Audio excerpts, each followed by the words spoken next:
Welcome to bird media. నేను మీ పవన్ కృష్ణమూర్తి. మాజీ IPS అధికారి ఏబి వెంకటేశ్వరరావు గారు, అలాగే ఫోరం ఫర్ గుడ్ గవర్నెన్స్ ఒక ఎన్జిఓ వాళ్ళకి సంబంధించి ఈ షిరిడి సాయి ఎలక్ట్రికల్స్ మీద కేసు పెట్టారు. అంటే విచారణ, ఆంధ్రప్రదేశ్ ప్రభుత్వంలో ఈ పెద్ద అవినీతి జరుగుతోంది, దీని మీద సిబిఐ విచారణకి ఆదేశించండి అని చెప్పి షిరిడి సాయి ఎలక్ట్రికల్ సంస్థ నుంచి విద్యుత్ ట్రాన్స్ఫార్మర్ల కొనుగోలులో అక్రమాలు చోటు చేసుకున్నాయి అంటూ దీని మీద హైకోర్టు స్పందించింది.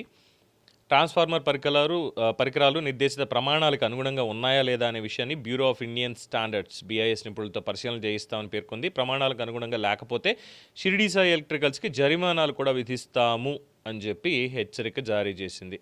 అయితే కౌంటర్ ఇవ్వడానికి, మిగతా డీటెయిల్స్ ఇవ్వడానికి సమయం ఇవ్వండి అని కోరడంతో విచారణను వాయిదా వేసింది. ఈ షిరిడి సాయి ఎలక్ట్రికల్స్ కూటమి మెడకి చుట్టుకుంటోంది.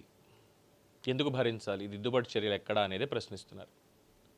ఇది కూటమి ప్రభుత్వానికి వ్యతిరేకము కాదు, ఏ పార్టీకి వ్యతిరేకము కాదు, కానీ ప్రజల తరఫున ప్రశ్నించేటువంటి గొంతంతే 100%.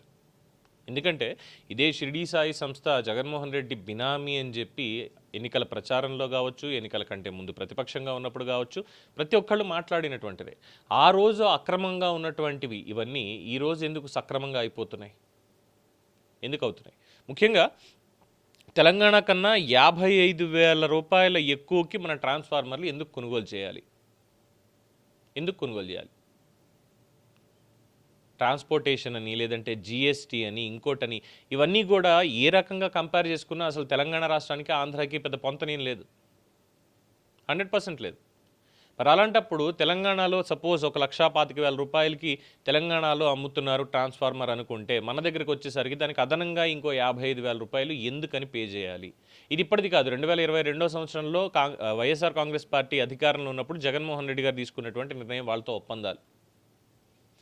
ఆయనకి బాగా క్లోజ్ అయినటువంటి వ్యక్తి సదరు విశ్వేశ్వరరెడ్డి గారు, అందరికీ తెలిసినటువంటిది. ఆ తర్వాత ఇండోసోల్ వచ్చింది, రామాయపట్నం పోర్టు దగ్గర ల్యాండ్లు ఇచ్చారు.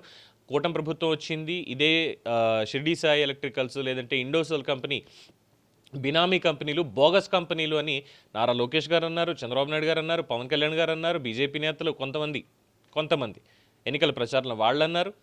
ఈ అక్రమాలు ఇవన్నీ కూడా బయటపెట్టండి అన్నారు.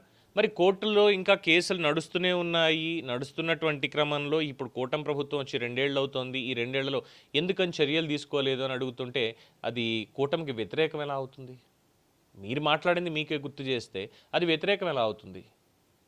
గత ప్రభుత్వ హయాం నుంచి కూడా ఇలాగే కొంటూ ఉన్నారు అంటే ఆ డబ్బులు ఎవరి జేబులోకి వెళ్తున్నాయి? ఇవన్నీ ప్రజల సొమ్ము. వ్యక్తిగతంగా పవన్ కళ్యాణ్ గారితో, చంద్రబాబు నాయుడు గారితో, లోకేష్తో, లేదంటే జగన్మోహన్ రెడ్డి గారి సొమ్ము కాదు దీని మీద పెట్టింది, ప్రజలు పన్నులు కట్టినటువంటి సొమ్ము. మరి దాంట్లో స్కామ్ జరుగుతుందయ్యా, ఏం చేస్తున్నారు మీరు? ఆ రోజన్నీ తప్పులు చేశారు కాబట్టి వాళ్ళకి 11 ఇచ్చి పక్కన కూర్చోబెట్టారు, మీకు కదా మొత్తం అంత పదవిని, అధికారాన్ని కట్టబెట్టింది. మరి మీరు మంచి చేయకపోగా ఎందుకు దాన్ని దిద్దుబాటు చర్యలు లేకుండా ఎందుకు ముందుకు తీసుకెళ్తున్నారు అని ప్రజలు ప్రశ్నిస్తున్నారు.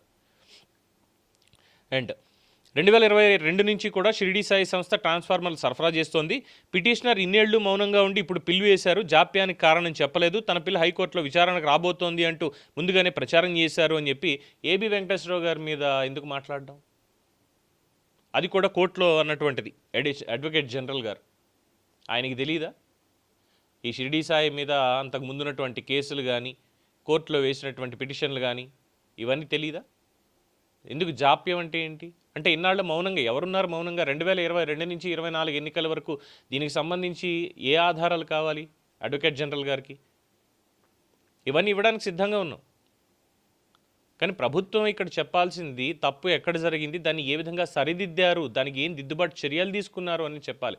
అంతేగాని ఇలాంటి మాటలు మాట్లాడడం అనేటువంటిది చాలా ఇబ్బందికరమైనటువంటి పరిస్థితి. అలాగే పిటిషనర్ IPS అధికారిగా 2024లో పదవీ విరమణ చేశారు, ఈ నేపథ్యంలోనే పిల్ దాఖలు చేసి ఉంటారని కోర్టు చెప్పింది. అడ్వకేట్ జనరల్ గారికి తెలియలేదు పాపం, కోర్టు ఈ మాట చెప్పాల్సి వచ్చింది. ఆయన IPSకి రాజీనామా, రిటైర్మెంట్ అయిపోయారు.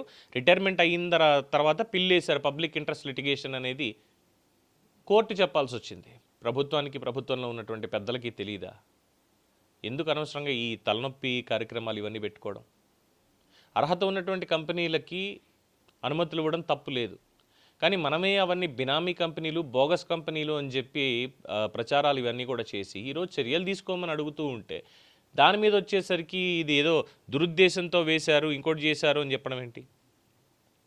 తెలంగాణలోనేమో 90,000 85,000 ఈ రకంగా అక్కడ అమ్ముతున్నారు. మన దగ్గరకు వచ్చేసరికేమో 139,999 ఫ్యాన్సీ నెంబర్, 140,000కి మన దగ్గర అమ్ముతున్నారు. ఎందుకు అలాగా? ఎవరి డబ్బులు ఇవన్నీ? ఒక్కో ట్రాన్స్ఫార్మర్ వెళ్ళేటువంటివి ఈ 25K ట్రాన్స్ఫార్మర్లకు సంబంధించి. దీని మీద ఇప్పుడు సిబిఐ విచారణ కావాలి అంటున్నారు. ఇన్స్టెడ్ ఆఫ్ దట్ ఏదైనా ఇంకో దర్యాప్తు సంస్థ లేదంటే సిట్టింగ్ జడ్జి గారితో విచారణ చేస్తే బాగుంటుందేమో అని ఏబి వెంకటేశ్వరరావు గారికి కూడా ఒక సూచన.